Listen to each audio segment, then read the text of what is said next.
In this episode of B.Hooked Knitting, we're going to knit the 2x1 rib stitch. My name is Brittany and I'll be your guide throughout this tutorial. For a supplies list and written instructions, please visit knitting.bhookedcrochet.com/2x1 rib. That's the full word. Let's begin.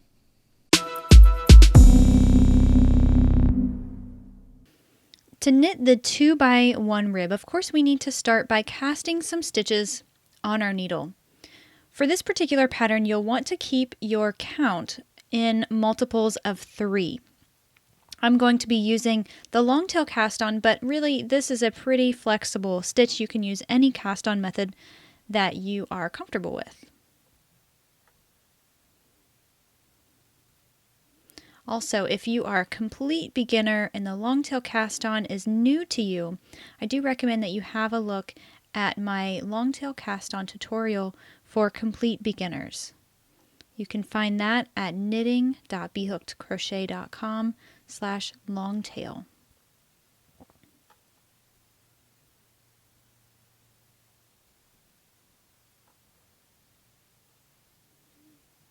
For the purpose of this demonstration, I'm just going to work up a little swatch. So I'm going to cast on 18 stitches. If you're following directly along with me, you can do the same, or if you're just diving right into a project with this stitch, then you'll cast on the number of stitches that you need for the size or that your pattern indicates. And once you have all the stitches cast on your needles, we're ready to jump into the pattern repeat, and it's really simple for this stitch pattern. We're going to begin by knitting the first 2 stitches,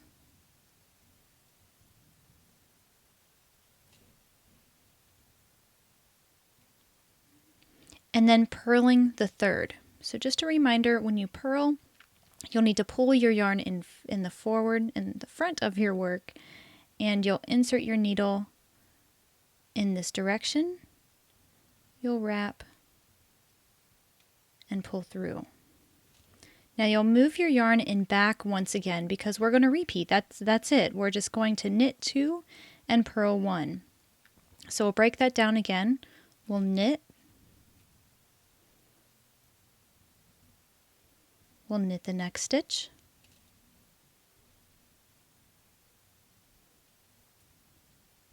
We'll pull the yarn forward and purl the next.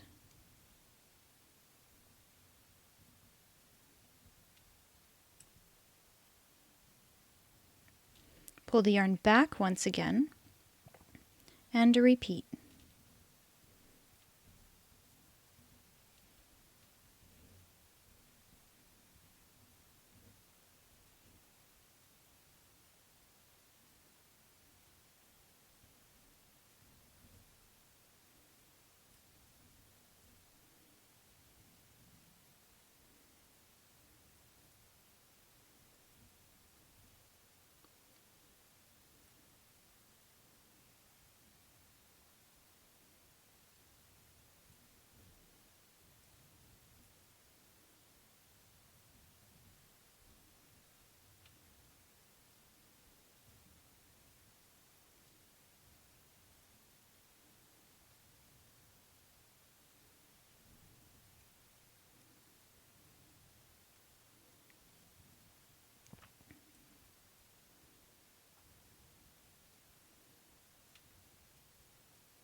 Now if you've been doing everything correctly, you've been maintaining your stitch pattern, you'll end on a purl stitch at the end of your row.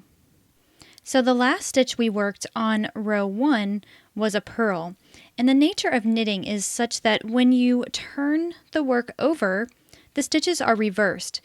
So our first stitch is going to be a knit, and the next 2 are going to be purls.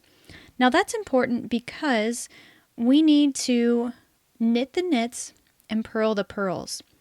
So we're just reversing our stitch pattern for row 2. We're going to go knit, purl, purl, knit, purl, purl. So we'll knit our first stitch,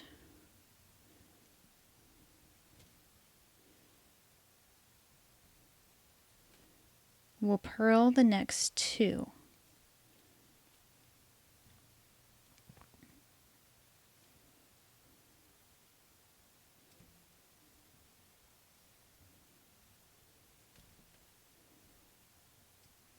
We'll knit the next stitch.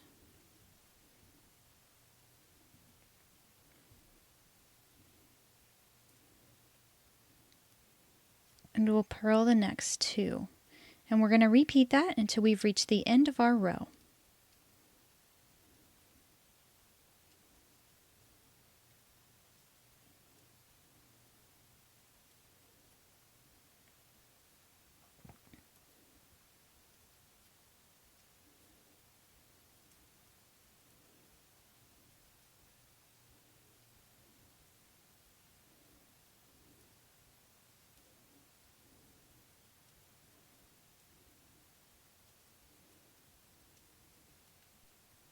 Now after we finished our second row, our work still doesn't look like much. You can sort of start to see the ribbing pattern taking shape, but honestly you need to have about 4 or 5 rows to really get the full effect of what the stitch is going to look like. You'll notice now that we have turned our work, our pattern repeat is going to be the same as it was for row 1. So our first 2 stitches are knits and the next one is a purl. And I want to just focus in on how I am figuring that out, because if knitting is completely new to you, one of the most important things you need to be able to do is read your knitting, because at some point you're going to get distracted, you're going to have to put this down, and you'll lose where you were within your stitch count. So here we have a close-up look of the same little swatch I'm working on. Now I'm just going to draw your attention to this little section right here.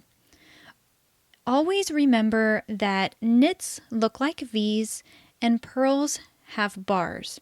So what I mean by that is you can see there's a little V here and a little V here. So that means these 2 stitches are knits. And then you look over here and you see this little bump or this bar right there. That's a purl stitch.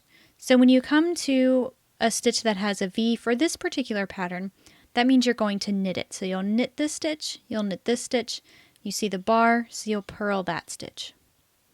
So what you'll do from here is you'll repeat row 1 and row 2 until your work measures the proper length. Now you don't have to put too much effort in memorizing the stitch pattern. As long as you know that you're going to knit the knits and purl the purls, you really don't have to memorize anything. So what I'm going to do is knit up a few more rows so you can really get an idea of how this stitch looks once you have worked up several rows. And then we're going to talk about just some other details relating to this 2x1 rib stitch. Once you have a few rows to work, you can really start to see the ribbing pattern taking shape. Now a couple things I want to point out. It looks different on one side than it does the other.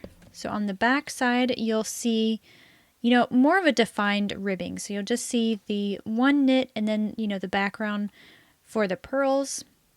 And then of course on this side, it looks a little bit more solid, right? But when you stretch it out, like you would imagine if this is a brim of a hat or the banding on a sweater, it's going to be a little bit more stretched. And so this is really what you're going to see more often on the front of a 2x1 rib.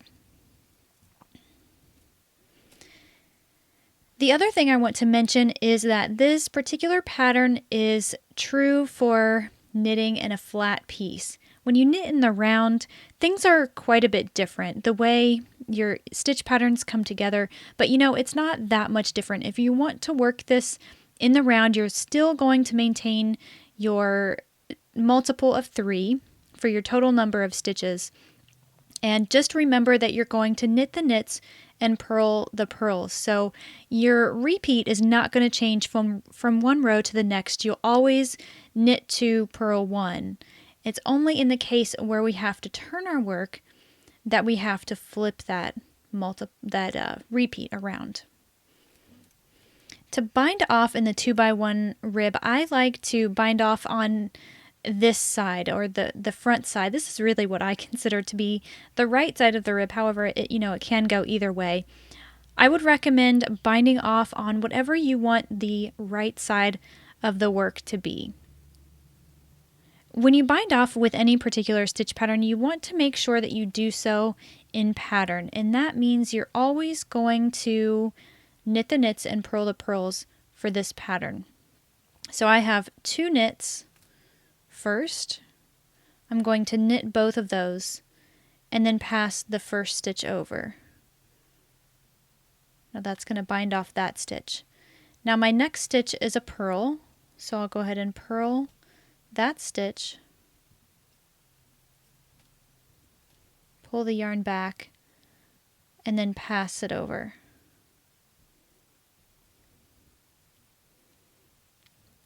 Now my next stitch is a knit, so I'll knit that stitch, pass it over. And you're just going to repeat this, of course, until you have no more stitches remaining on your needles, and then you'll break the yarn and pull the tail through the last loop. Now, things would be a little bit different if you were binding off on this side here. The difference being is that, your first 2 stitches would be purls and then knits. But the concept of binding off would be the same.